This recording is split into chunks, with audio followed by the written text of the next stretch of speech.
Thank you for inviting me to present to your conference on Buddhism Rejoins the Great Conversation in India. I feel deeply humbled to present after your reflections on the lives of Siddhartha Gautama, the Buddha, and Bhimrao Ramji Ambedkar, Baba Saheb. I know your conference is committed to using the wisdom of these two great leaders to help transform our world and ourselves. I speak to you from one of the most unequal cities in one of the most unequal countries in our world. In today's global system, a handful of people create obscene levels of wealth for themselves, whilst worsening workers' wages and working conditions and polluting our earth. A self-perpetuating war industry creates war, and those who are unemployed become a ready source of cheap, desperate labor, vulnerable to precarious work.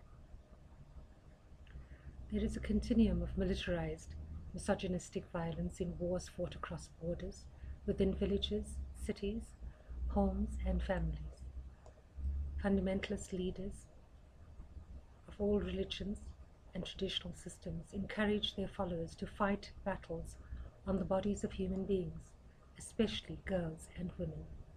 Exploitation, oppression, and discrimination is justified on the often intersecting grounds of race, class, gender, age, disability, and sexual orientation, amongst other factors. Our progressive constitutions and laws that were aimed to protect the rights of our people are deeply undermined. South Africa's Truth and Reconciliation Commission attempted to ensure that apartheid's perpetrators guilty of gross human rights violations would acknowledge their culpability and promote reconciliation. The TRC was an important initiative, emulated in many countries. However, there are critical lessons, one of the most important of which relates to apartheid's systemic structural violations, including business culpability and collusion with the apartheid state. Even the TRC chair's meager tax that was proposed was rejected by white business.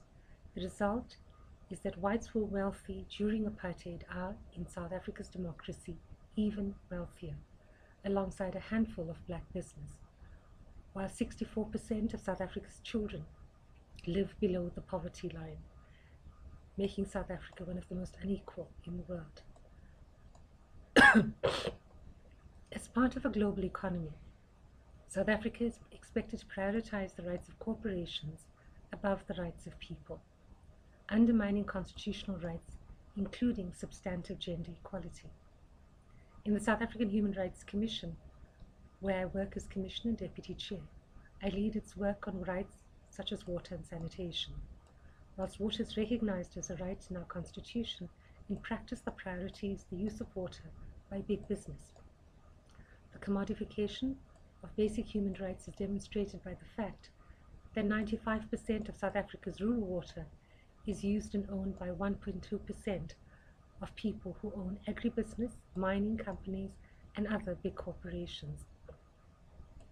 This year, 4 people were killed protesting the lack of clean water in Madibeng municipality. Madibeng means place of water, referring to 4 dams built there, including the second wealthiest tourist spot in our country. Women who are poor spend hours trying to find free water, and even more hours looking after family members, leading to the spread of waterborne diseases and epidemics like cholera. One of the enduring challenges is to ensure that those elected into positions of power maintain a clear commitment to respecting the dignity of those who may be the poorest in society, but whose unvalued, unrecognized work keeps humanity and our world alive. Our leaders cannot continue to trade away natural and mineral wealth to corporations whose disrespect for humanity and the earth destroy both. Those entrusted with leadership have to confront the challenge of personal and political transformation. I'd like to talk to this challenge through reflections from my book Love and Courage, A Story of Insubordination, which begins with my first trip to India and experience of its caste system. February 1994 was a time of personal and political change, a time of letting go of the old and entering the new. I'd finished managing the Women's National Coalition, which had mobilized rural and urban women to impact on the transition and our constitution. South Africa was on course towards our first democratic elections, and I'd been nominated onto the ANC list of candidates to Parliament. During this time, I accepted an invitation to attend an international leadership conference in India. It was my first visit, and on arrival I visited the home of a senior member of the organization which had invited me.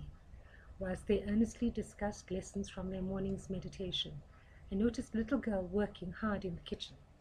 She didn't join us when we ate, and when I asked who she was, the response was, "She is God's child." My guide explained that she was a street child our host took care of. I looked at the child and saw unpaid child labor.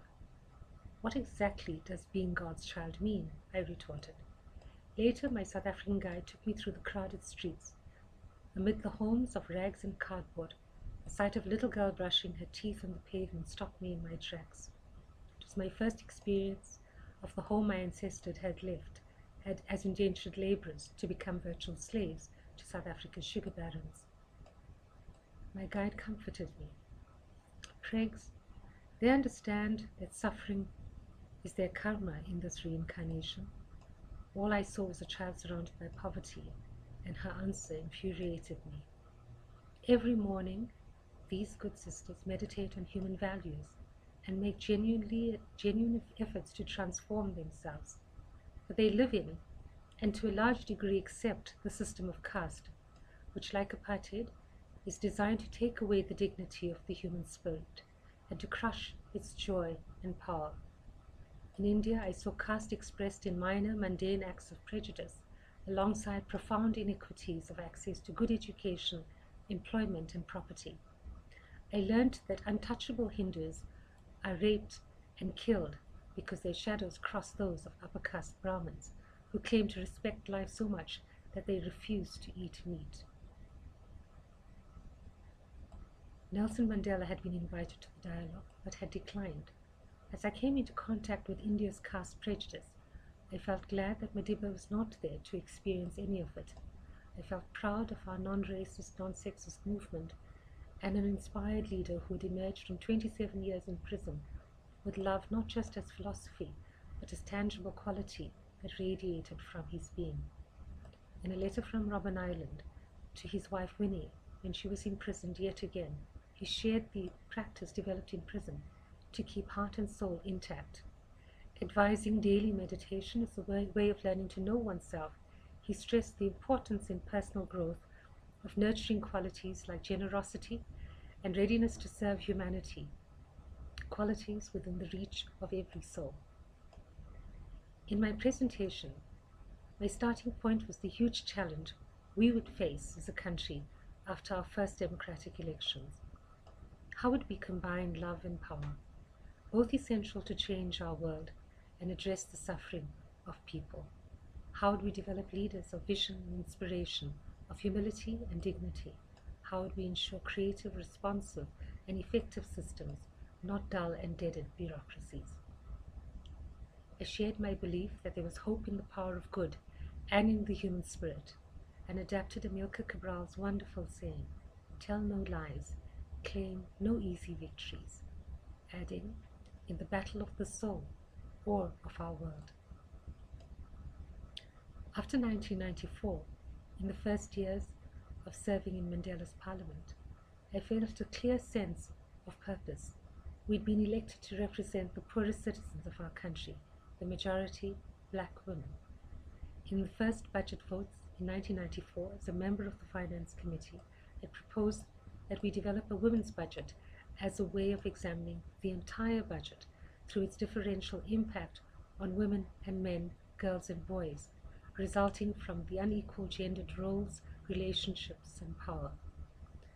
It steered the political impact of this initiative, securing commitment from government in its 98-99 national budget. The Parliamentary Committee on Women that I chaired worked to ensure that 80% of its legislative priorities were enacted by 1999. However, there were many challenges. Despite securing a post-Beijing cabinet commitment that government would decrease military spending and reallocate to women's empowerment, government shortly thereafter embarked on an arms deal that cost South Africa an estimated 100 billion rand.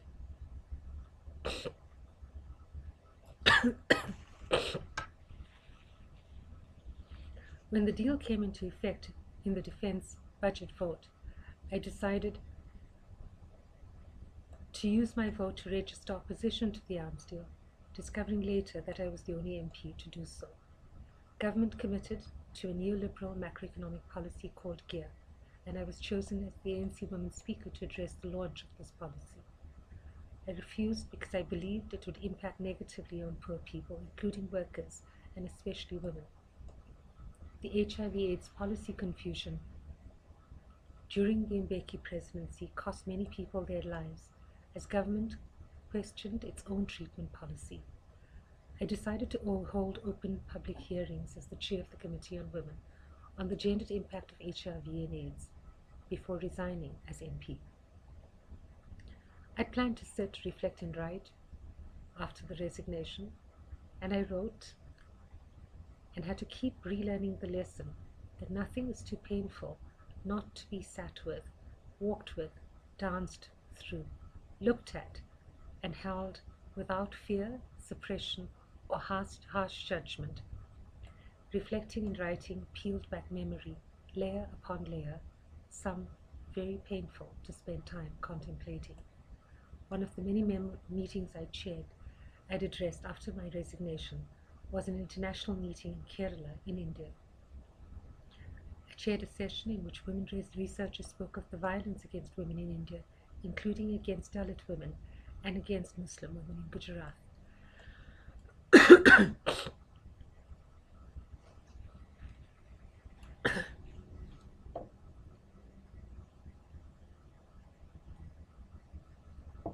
In my keynote address, I honored the often devalued and invisible contribution of women to our world. It is critical for each one of us to recognize, to value, and to respect our own agency, our own power, and each other's power, to redefine power, not as the power of fear and hate, but as the power of love and courage. Not to be afraid to believe that we can silence the patriarch in our own minds and hear ourselves think and be. The worst experience deepened the journey within and awakened love from which courage flowed. Memory surfaced, and beyond it a glimpse of the truth that none of us are fixed in heroic or despotic moments of time. Life, as it waxes and wanes, always provides opportunities for our humanity to emerge.